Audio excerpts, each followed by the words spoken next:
Hello, everybody. This is the Great Johannes speaking for my regular live stream. I say regular, but I don't always have a schedule for it. Whenever I feel the need to talk to live audiences, I will go live. I thought today we could discuss higher education and the competency crisis, and of course, anything else related. So let me start right off the bat with some quotes here. There's a Reddit thread. Does anybody still read Reddit? I don't. I liked Reddit maybe 15 years ago, but then it was taken over by these super far leftists that censor everything. So you move to Twitter or something, or nowadays TikTok, right? So there's this thread on r/teachers where teachers are complaining about the state of our young kids and students nowadays. So here's a teacher complaining about the lack the lack of softball and baseball players is making the program at risk. So having a ball in their hands, trying to throw it was like having this newly invented, no one knows how to use it object placed in their hands. I'd say a good 90% of these kids couldn't get the ball to go past a foot when thrown. I can't even say they threw the ball, they just sort of pushed it downward. I mean, we're dealing with uh, an apparent retardation of youngest generations of kids in the USA and of course also in Europe. I wonder why. Don't say immigration. All right. Let me have a look at some other quotes here. These are really funny.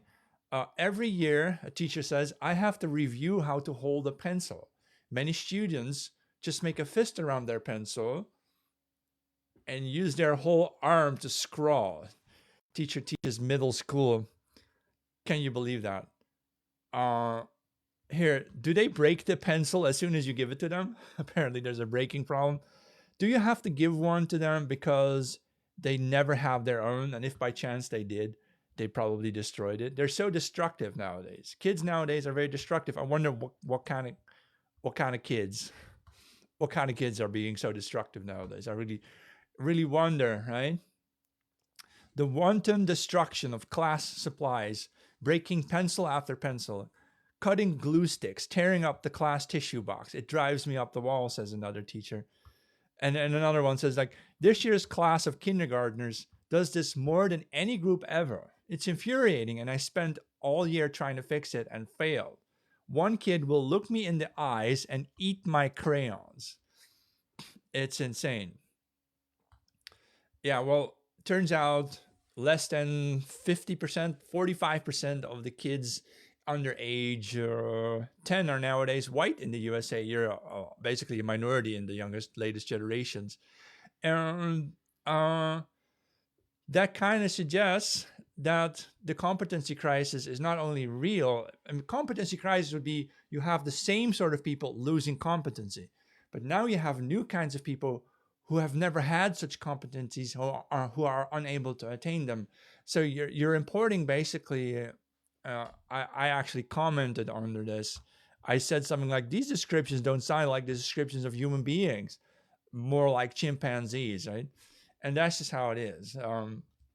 Where, believe it or not, I have met people who were baboons in human form. So there's this debate on the internet. The internet has lots of debates. The debate goes like, imagine some people actually do have IQs below 50, an IQ of 45. There's countries in the world with an average IQ below 50, believe it or not. That exists in Africa or in Bangladesh, for example, places like that. And then the question is always like, but how do humans survive? This can't be true. How can humans survive if they have IQs below 50? And say, well, dude, chimpanzees have IQs between 25 to 40, and they survive because they survive as animals. So it's really not that hard to grasp. If you live in a natural environment somewhere in the jungle in Africa, I suppose you can survive with an IQ of 45 as a human being. Although you can talk, right? You can communicate, but your communication is limited to very basic stuff like "give me that" and "get lost," right? So, oh, you saw my comment. Oh, that's wonderful. So people actually cross-check me on the Twitter X. Yeah. So we're dealing with something that the left political left people never want to talk about is that we're not equal. We're totally different.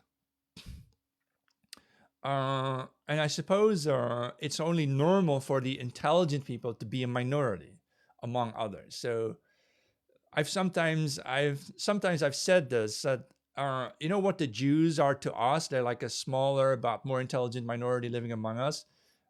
Abstract intelligence, of course, they're not that great at practical intelligence.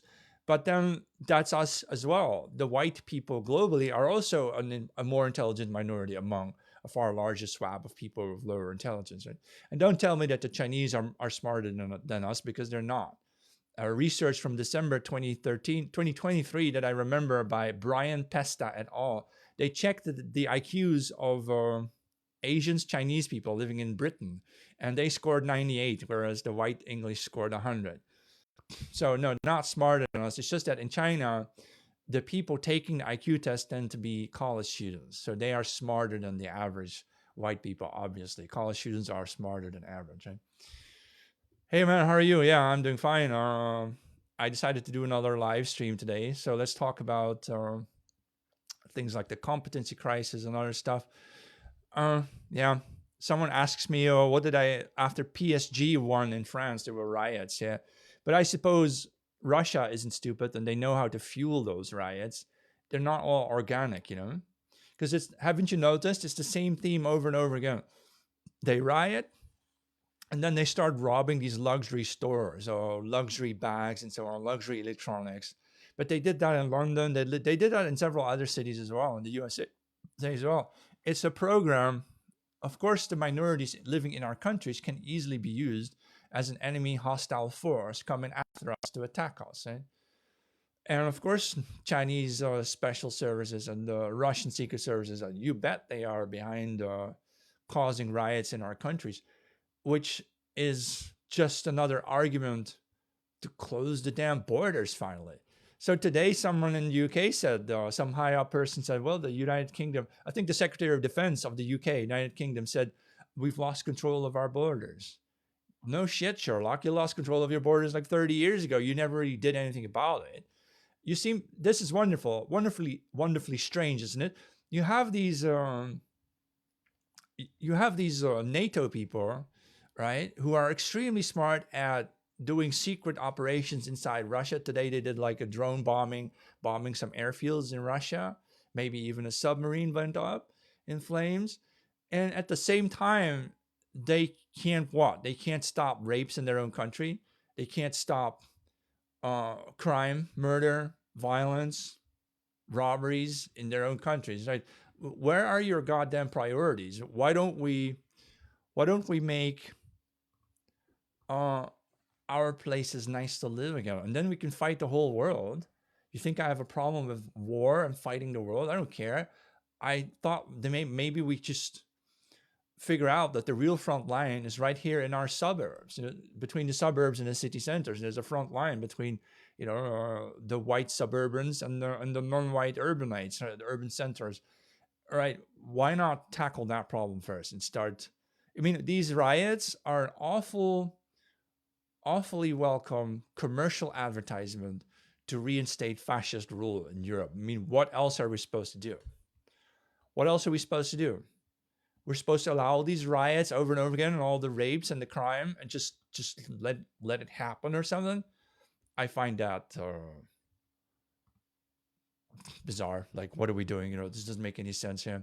Good evening. Good evening. Yeah. How are you? Yeah. I'm going to try to keep it interactive with the comments here, but have you been on Soy Jack party? No. What's the solution with them without anything immoral? Yeah. Is state capitalism, like in China, a good economic model? Well, hold on. I think if you look at, we never talk about this in the Western world, but how exactly did Putin seize power? He was elected president. He was Secret Service himself, right? KGB, FSB, whatever. So he had his insiders who supported his bid for presidency. He won. He displaced who was it? Boris Yeltsin, who came before him, I think. I'm not quite sure. I'm not quite sure who was before him, but under Yeltsin, I do know um, the Americans were actually in charge. The Russian billionaires, most of them Jewish, they were working with the West to basically exploit the resources of Russia and sell them on the cheap to the USA. This is one of the reasons why the US had such a economic boom in those years.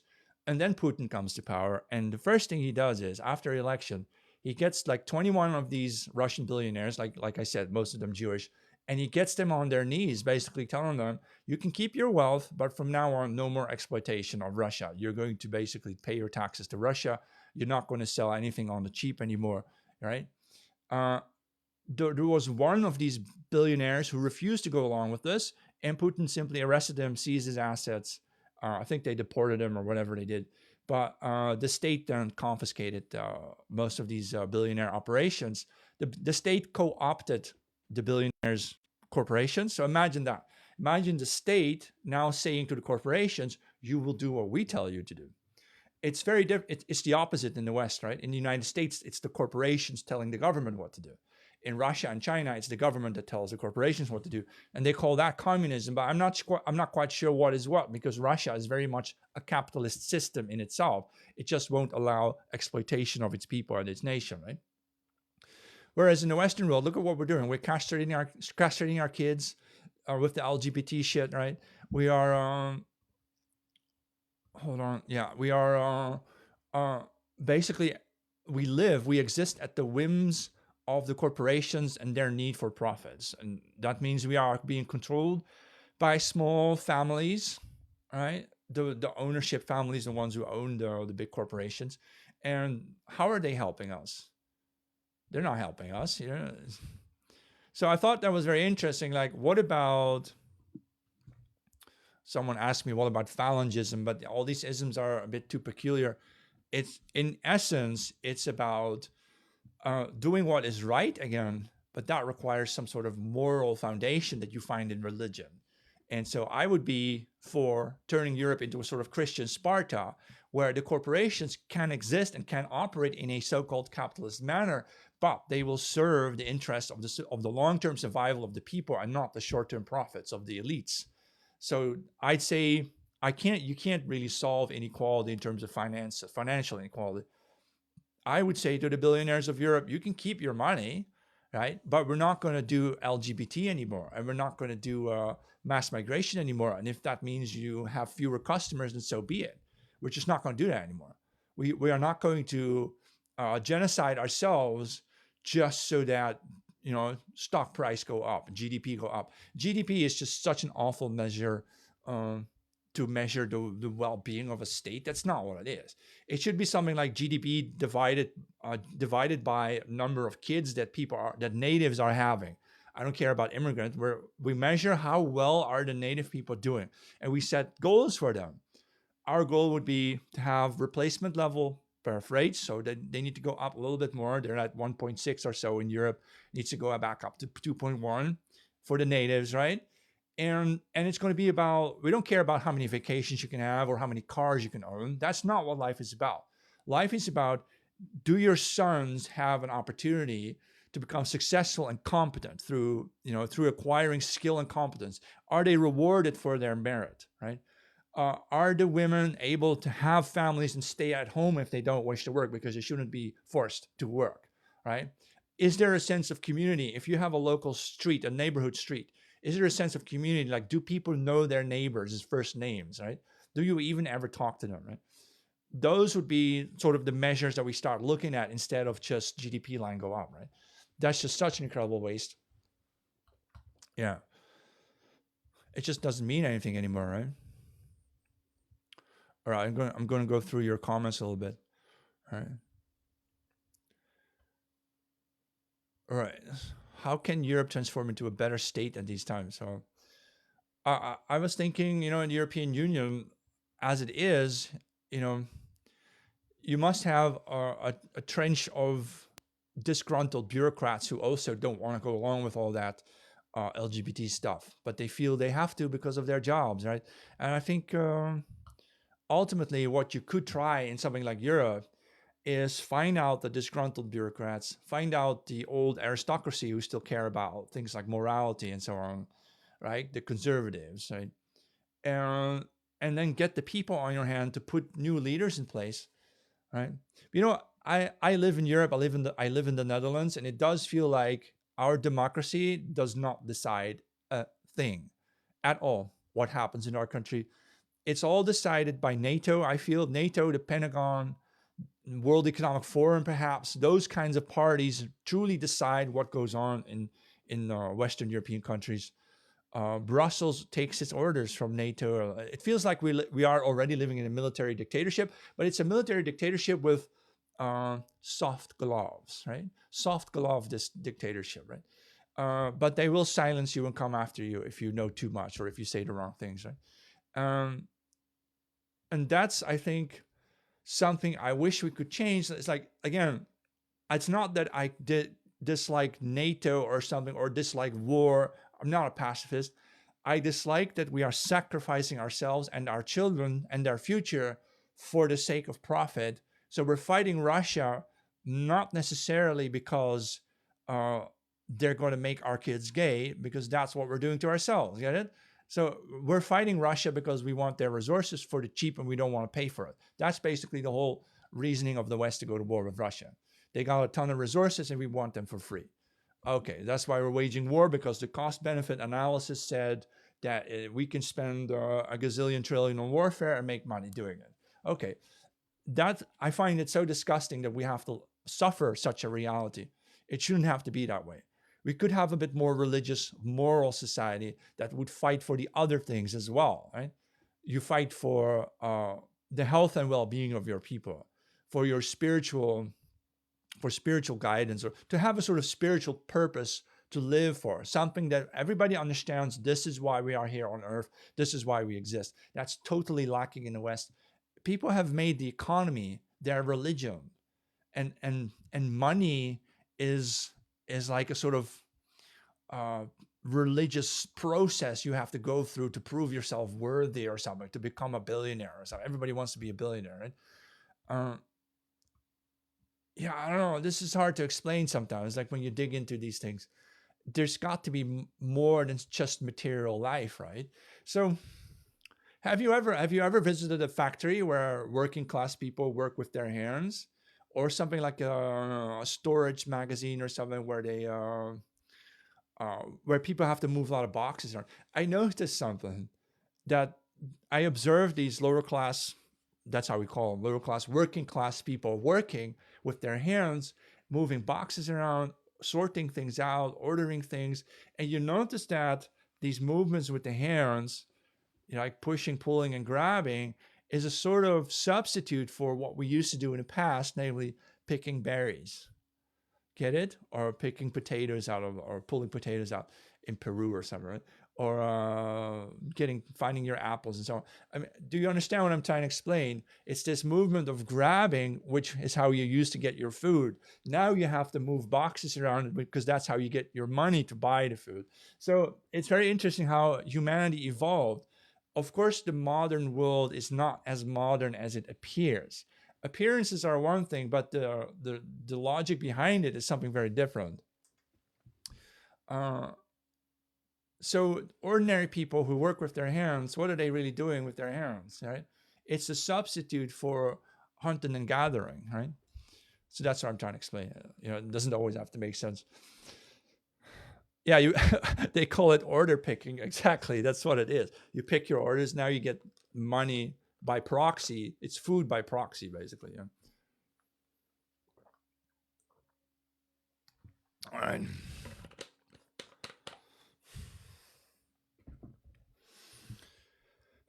You are awake? Yes, I hope so. Yeah. Have you guys been following Homath on Twitter X? He posts a lot of political stuff on X because he can't put that on TikTok, obviously. But recently he posted something where he was one of his viral posts, I suppose. He was talking about the fact he's 40 years old, he's depressed, he sees life as a dead end. Okay, I get it. Actually what he writes about is what I can support. I can understand that. but he has millions of followers now, 200,000 on X, all right, a million on TikTok or something, 500,000. And the thing with HOMAF, and when you get to this point where you have that many followers, you can't project your personal depression onto your followers anymore. You are a leader now. I told him, I wrote him a response. He didn't respond to it, but you are a leader now, and you have to understand that your personal life can be shit, but you still need to keep up the morale, right? You need to. You can't tell white men at this point, you can't get jobs anymore. There's not going to be a life for you anymore. You're not never going to get married, never going to have kids. You're going to have to tell the other story. Here's what you can do. We're going to move out of the Ivy League system, as you call it in the USA, the top universities. We're going to go to these specialist colleges and specialist universities where our intelligence is still valued and appreciated and still very much necessary, because the DEI hires at DARPA or whatever, they're toddlers who are breaking everything. They're absolutely stupid, right? They're not going to beat the Chinese, or they're going to beat Russia. This is a total joke, right?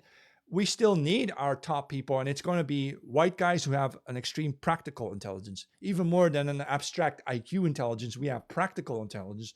We built all the machines. We made almost all the practical inventions of the past 500 years, and most of that which came before it too, right?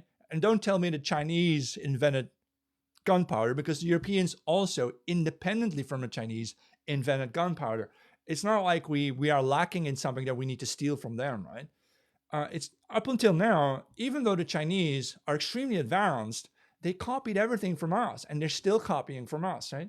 The true innovations, yeah, I have to admit, China is innovating now. They are starting to do, what is it called? 5G, 6G, it's coming out of China. Okay, I get it, yeah.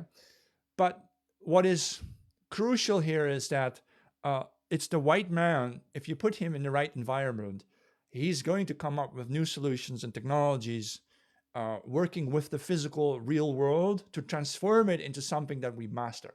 Mastery of the physical world. That's basically the story of the white man of Europe, right? We mastered the physical world. But then we used our technological inventions to make life so easy that billions of others living in the third world, in Africa and India, could not only be born, but thanks to our medicine science, they were able to stay alive. We kept all these people alive because of us, right?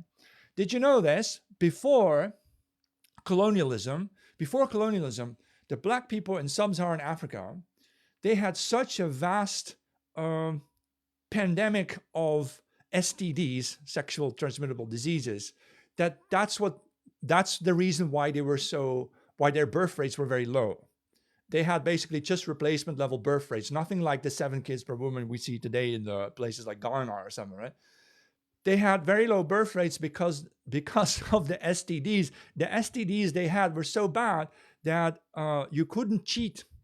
If you had your woman, you stayed with her because you couldn't cheat with another woman. It would give you an STD, and their STDs, I mean, this is tropical Africa. They were horrible. They were so horrible that you could just die of them. And lots of men used to die, and women used to die because of that. So guess what happens? The colonials come in, and we give them, what you call them, this famous Swiss doctor. He goes in there, and he starts curing all these diseases. Guess what happened next? Boom, the African birth rates start exploding. It's because of us. We did that, right? If we would leave and take our medicine with us, basically, right, they would return to that. You can count on it. They would return to that state of having high levels of STDs, making their birth rates basically just replacement level, no more than that, right? Dr. Schweitzer, did someone say that? Yeah, it was Dr. Albert Schweitzer. Yeah. So that's how it happened. Like, I mean, the one thing we white Europeans never really took into account is the long-term consequences of our own do-goodery. We didn't need to do this. We could have just been a bit more foreseeing and say, you know what? Why don't we just leave these people alone? Right? Sadly, our ancestors thought they needed to do something else, right? So,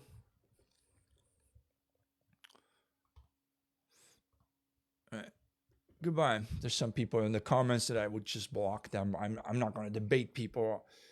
like I said, you're talking to toddlers. It's not right. Yeah, lots of Browns raging in the comments. Yeah, like they don't want to know the truth or something. Yeah, well, that partially because they didn't track their own history. They didn't write their own history, right? So they don't know. So you confront them with facts and truths, and they're like, "How can this be real?" I s- I had a comment from a black woman saying that the white people stole the farms of South Africa. I was like, "How did they do that? How did they steal the farms? It was a wild jungle out there, and the white people turned those jungles into farmland, which is a process that took many generations, more than 100 years to do it properly, right? To make those farms produce so much food nowadays. And the white farmers in South Africa, they produce like 90 or 95% of the food or so. And even though black people now own 30% of the farms, they only produce 5% of the food. All right. So the white people in South Africa, uh, they spent generations building their farms, right? And you have these people commenting, thinking that farms are just lying around in wild nature and all you need to do is pick up the food. So what happens when the black people take over the farms in South Africa? Guess what happens? They strip the equipment, sell the parts, the copper, and so on the open market for alcohol. And very quickly, the animals start starving. No one knows how to plow. The machines no longer work. They're derelict farms at this point. That's why they don't produce that much food. I mean, equality my ass. If you can't do something, then you are not. If you can't farm, if you don't know how to maintain the equipment and invest and plan for the future, which is the job of farm families to do all those things, if you can't do those things, then you can't have a farm. It's so simple. Take me, for example. Should I have the right to be in the Olympic swimming competition? Yes or no? Right? I think I do have the right to try out. But if I can't be fast enough in, what you call the freestyle, if I'm not fast enough, then I know, then I just don't get to go, no matter how blonde I am, no matter how pale my skin. The color of my skin is not the reason why I was discriminated against. I'm not going to be at the Olympics in the swimming competition because I'm too slow. That's why. And if you don't get that, you know, you can't be part of society, right? I see a lot of comments pouring in. Yeah.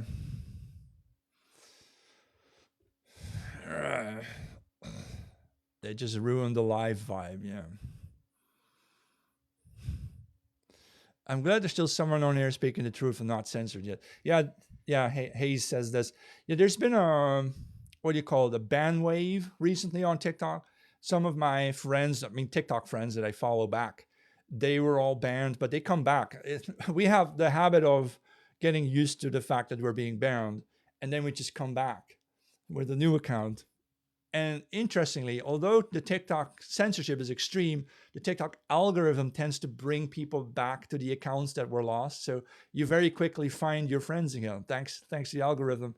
That's a bit of an inside joke. If you've been banned often on TikTok, you'll notice that the same people just find you the next day again. Right? So that's what's fun. Right? Someone spamming the comments. You can't do that. All right. All right.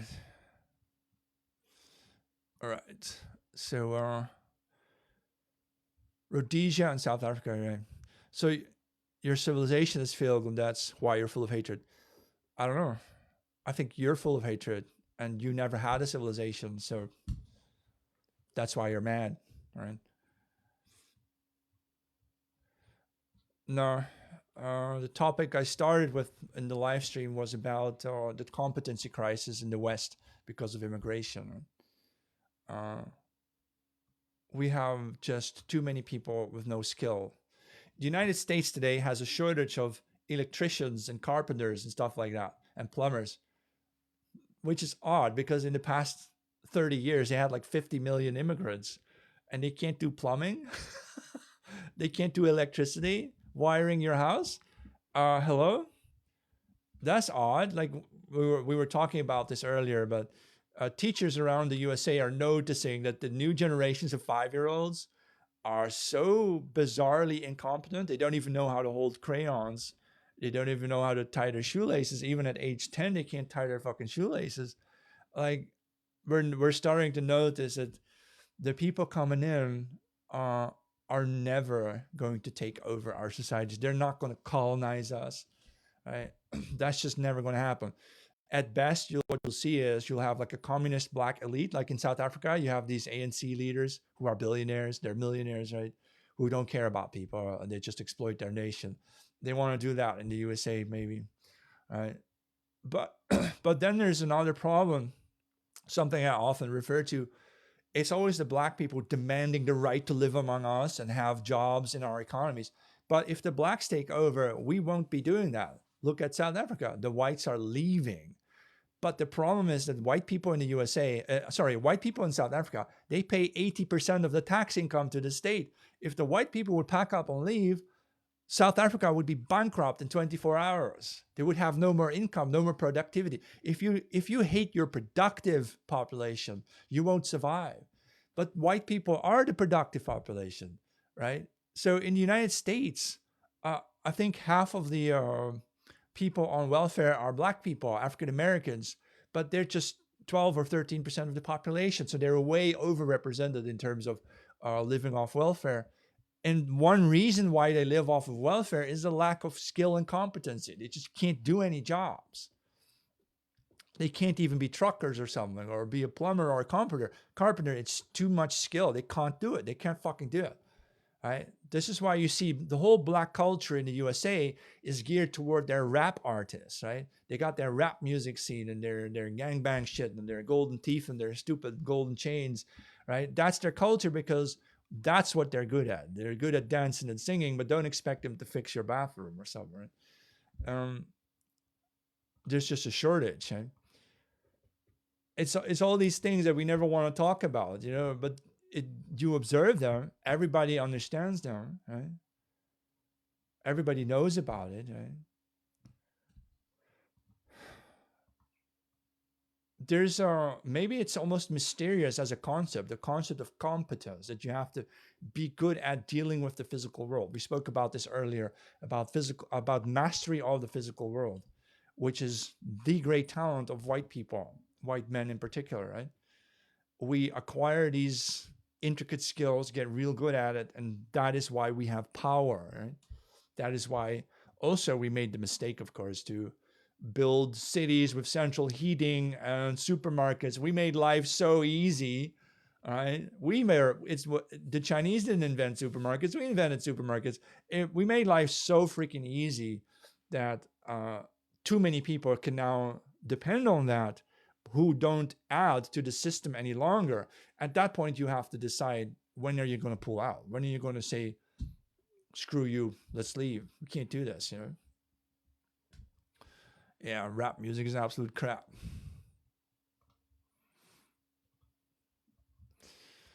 Thug life is strong in California, yeah.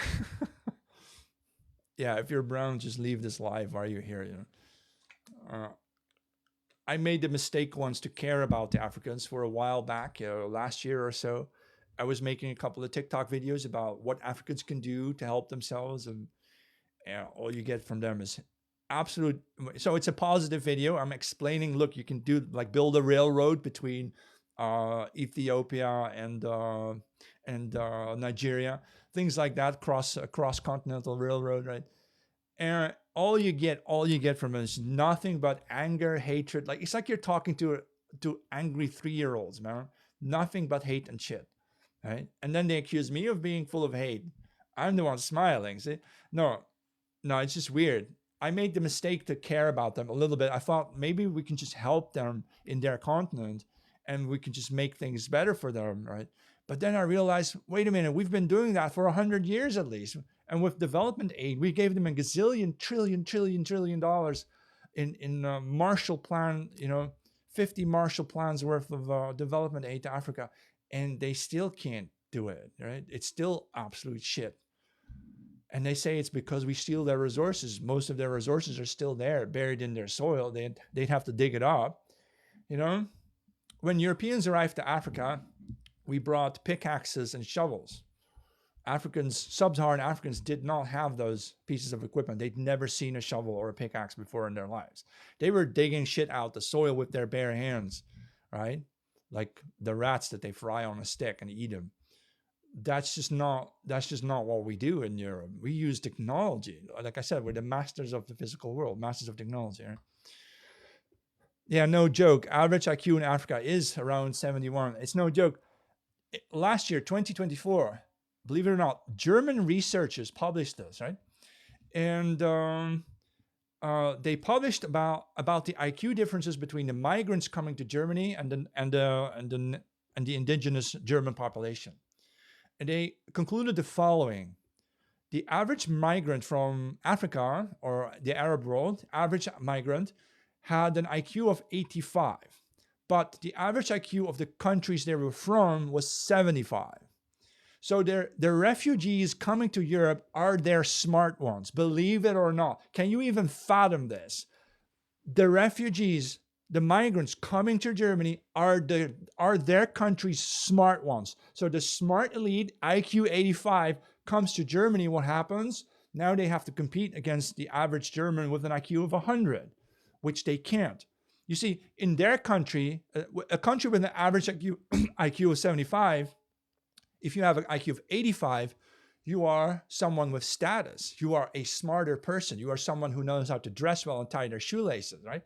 And so, but then you take your IQ 85 and you come to Germany, what happens? You can't even drive a truck in our countries because of the paperwork. You need to be smart enough to do the paperwork, and you can't do that with IQ 85. You can't even drive a fucking truck. So in our countries, you are nobody. You are absolute worthless. You are lower class. You are unemployed likely, or unemployable even. And what do you expect? 50% of the Black Africans who've come to Germany, for example, they don't work. They live off welfare. Duh. They can't even drive a truck, even though there's a massive shortage of bus drivers and truckers in Germany. The research I'm referring to was by the University of Chemnitz in collaboration with, I think, a London college as well. I've probably reposted it somewhere on my Twitter X. I'm not sure, but so IQ differences are real. So the average IQ difference between the average German and the average immigrant is 15 points. That's the full standard deviation. That's the difference between a master and a slave. I mean, we didn't make them. We didn't steal their intelligence. They were like that when we found them. You know. It's just that we need to stop it. Us in Northern Europe, Western Europe, or anywhere in the Western world, stop it. Stop believing in equality. It doesn't exist. It is a lie, and it's a dangerous lie because it's self-destructive. If parents start believing they're equal to their children, who's going to rule the household? Who's going to make plans for food and dinner? Right? It's not the kids. They're not going to do it, so we're not equal. Right? And also, in this case, we're not related. White people are not the parents of Black people, and they're not our children. If they misbehave in our countries, we have every right to do whatever the hell we want with them. Right? We're not going to do this anymore.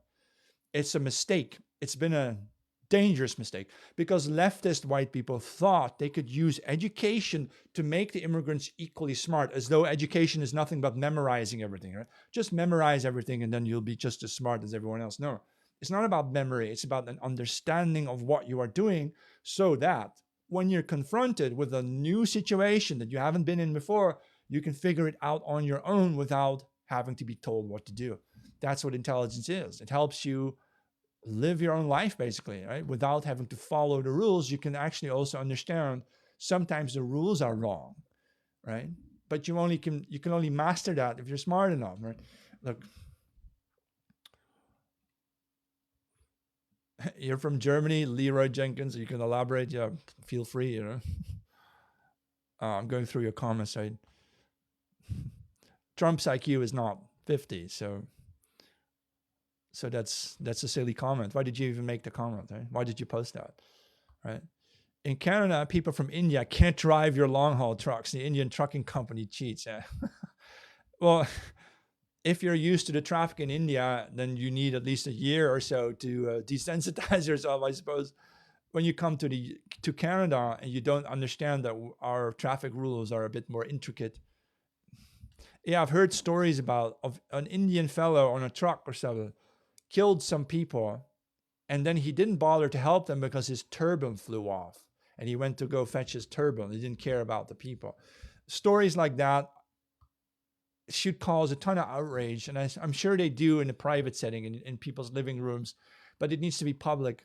Where so this is one of the downsides of not being too stupid, is that we're not going to do these Black Lives Matter riots where we set fire to entire neighborhoods.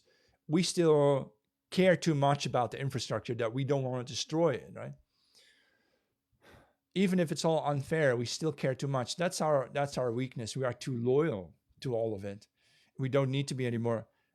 Maybe this is a role I can play to start slowly create the new conscious among white people, a consciousness among white people that it's not our job anymore to take care of the world. It never was. It's okay now to start thinking of ourselves. What are our priorities? What do we care about? What are our needs and wants? If we could focus on ourselves fully for the next century or so, what would we be doing even, right? We wouldn't be bothered building housing for immigrants who'll never work in our countries, who are just leeches sucking off the wealth out of our society, right? We don't need to go down that road anymore. Imagine if we could just tell our boys to be like Spartans and Vikings, to be strong and masculine, and meaning fearless in the face of death.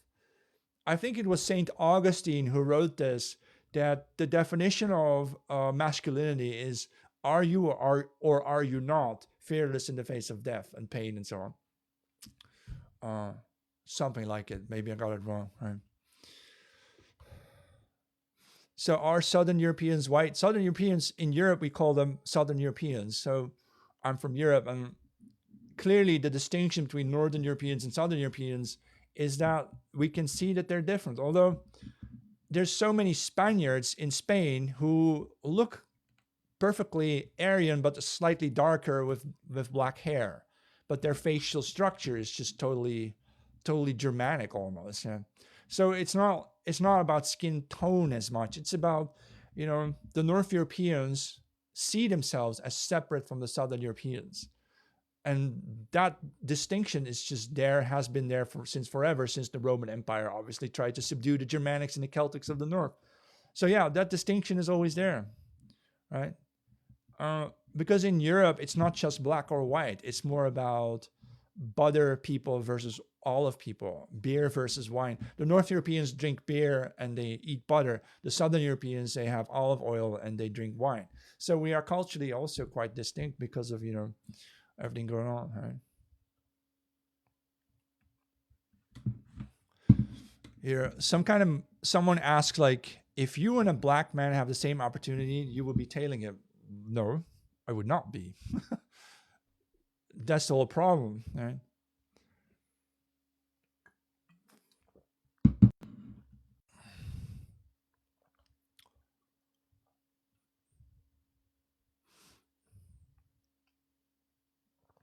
I can't see all of your comments. I'm going through some of your comments now, but there's too many. I can't see all of it. Right?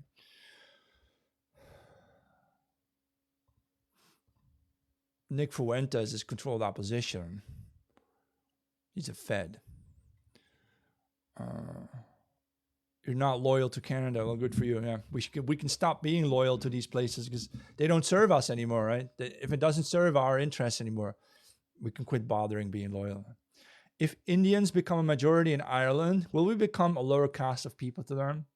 No, they should be below us, right? I mean, if they bring their caste system to us, then they're going to be below us in the caste system. Hey, we didn't do this. They did.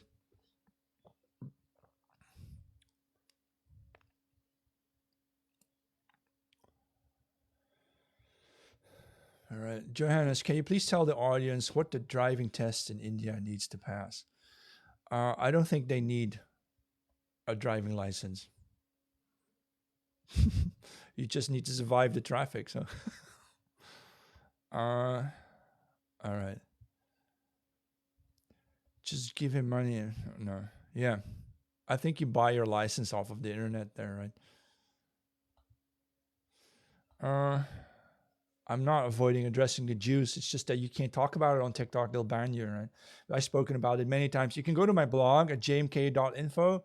See if you can find the most read articles that are about Orange Jews. So just Doesn't mean I don't talk about it. Just doesn't mean I don't know about it. You know? Yeah, what brain fog is driving the leftists? Yeah, you tell me. Right? What do you think about Machiavelli? Yeah, well, Machiavellianism basically to achieve your goals by any means necessary. Yeah, maybe we need to start doing that because I think everyone else is. We can do it too, right? I didn't watch CPAC because I think it's too much controlled opposition. Like Nigel Farage was there. That guy wants to put a black boxer in as mayor in London or something. Like that guy is not serious. I mean, people tell me I'm not serious. My God, I think we can rule our own countries and nations. We don't need foreigners like Sadiq Khan from Pakistan running London, right? These people are evil, right?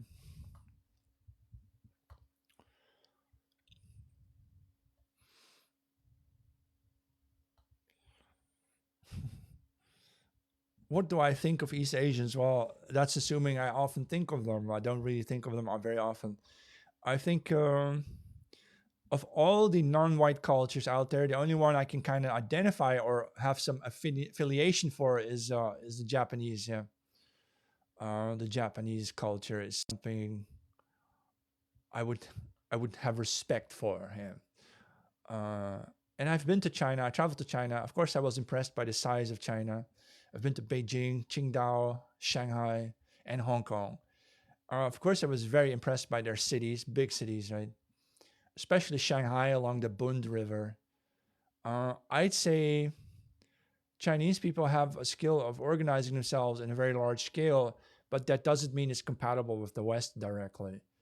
The West is still more Westerners really feel trapped in their cities, and I get the impression that East Asians love living in cities. Maybe I got that wrong, but I got the impression that white people, when we have money, we leave the cities, we go move into nature or something, right? Whereas I think Asian people, when they have money, they move to the city. Maybe I'm wrong about that, but that's probably a distinction, something along those lines, right? There's never going to be a united Africa, man. You would just kill each other the whole time. I mean, the black Africans tell me that North Africans used to be white, used to be black, but actually, no, North Africans are Semitic people who are like Mediterranean Semitic type of white people, Caucasian Semitics. That's been like that since forever, really. So, how can you have a united Africa if the black Africans, the first thing they'll do is they kill the North Africans? You're going to be at war with them. That's the first thing that would happen. So, because you can't accept that they're not black. So, because North Africans aren't black. You grew up in Shanghai, really? You find them uncivilized people, really? Uh, well, I was there as a tourist, so I'm sure I didn't see everything there. Uh, I don't know much about Chinese culture, to be honest, but yeah. There's a huge difference between Japanese and Chinese. Yes, that I can understand.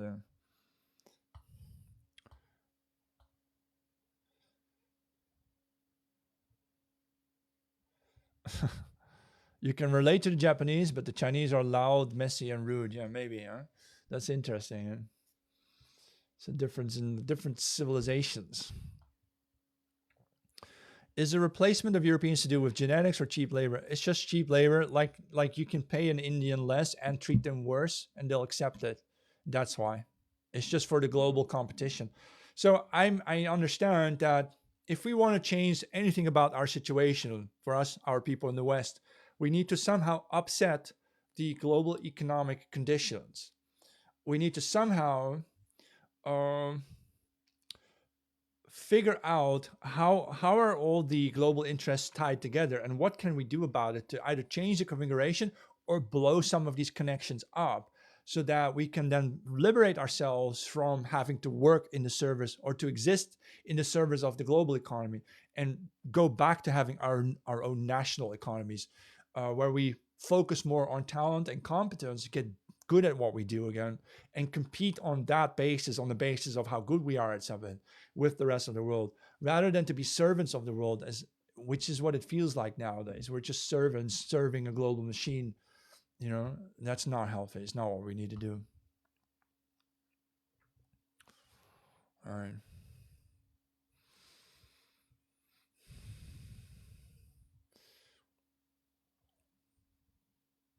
Everybody has black fatigue, man. All right, I've been speaking to you for 50 minutes, so maybe I'll stay around for a few more. Which race do you think Jesus was? Well, the Germans of the 1930s, they made a whole case that Jesus was blonde, an Aryan from the north, just like Buddha. Depictions of Buddha in the hills of wherever, Pakistan or something. They depicted Buddha as a blonde, blue-eyed being. So that's interesting. Why would it be so, huh? Have you seen pictures of the countryside of Pakistan? It's as beautiful as Switzerland. It's just, it made me feel like my European colonizer gene flared up, and I thought, we have some colonizing to do, because seriously, go have a look at pictures of Pakistan, the mountains of Pakistan. It's just like Switzerland. Like, we have some colonizing to do, people. We're not done yet. Of course, I'm joking, right? Some people don't get that, but truthfully, the origins of white people are still quite a mystery. We could be from all over the Eurasian continent, having moved around, of course, as a people, right? And now we ended up in Europe for the last 30,000 years or so, but who knows? Symptoms, cause, I don't know. Yeah, maybe there are white people in the Afghan Pakistan mountains. Did you know about this? This is something that often happens. That imagine there's white people living somewhere, but then due to climate change, things heat up. Guess what happens? The white people retreat up to the mountaintops because it's colder there. They did the same in South Africa. When it was too hot, lots of white people moved uphill, up the mountains. And the same happened, say, perhaps also in the mountains of Afghanistan, Pakistan, and other places, even Latin America at some point. So yeah, that's very interesting. That of course white people are just more adapted to the cooler climates, and those would be the places we seek out. And up the mountains is one way to find it. Hyperboreans, after all, Hyperborea means above the tree line, right? Above the trees.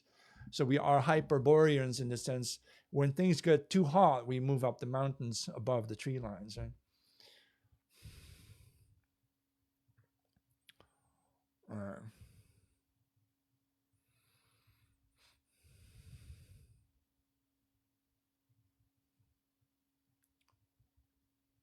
do you think we can overthrow Western governments with armed coup if we get organized?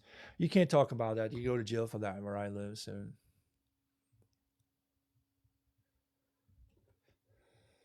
but I think a political break with the past is definitely looming at the horizon. It's not going to be like this forever. These leftist feminists in charge of Europe, they won't be in charge forever. A day will come where everything will change. Let's just make that change happen. Right? Let's say it positively. We're going to make change happen. Right? We're going to make the change happen. Okay. I've been speaking for like 55 minutes. I'm going to post this video to my Substack at jmk.info and to YouTube at The Great Johannes. And you can follow me also at JohannesMKX on Twitter X. And yeah, if you want to get a paid subscription to my newsletter, jmk.info, that would be great. So I'm trying to build a paid subscriber base so that I can live off of it and keep doing this forever. I can do more, right? I could do it full time instead of having to do side hustles for cash, right? I would like to focus solely on this political speaking and writing and making videos and getting the message out and becoming a public speaker as well to influence this reality, to start changing things, right? To be the change you want to see in the world. That's what they always say, right? Well, let us be the change then, right? All right. See you, and see you next time.